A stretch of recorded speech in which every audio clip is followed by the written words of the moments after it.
The F3300 is more than an incremental printer. It's a step change. One of the primary goals for the F3300 was throughput. We wanted to get it at least twice as fast as our other systems to make a real difference in the workflow for the customer.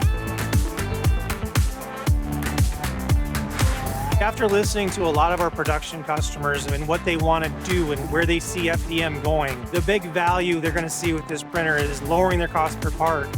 And they're doing that through getting higher production rates.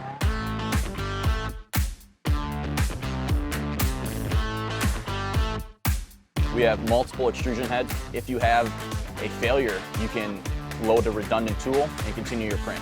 The F3300 material dryers are a game changer. It'll set an appropriate temperature. We have injected dry air to lower the relative humidity of that environment, which then brings that material to its optimum mechanical properties.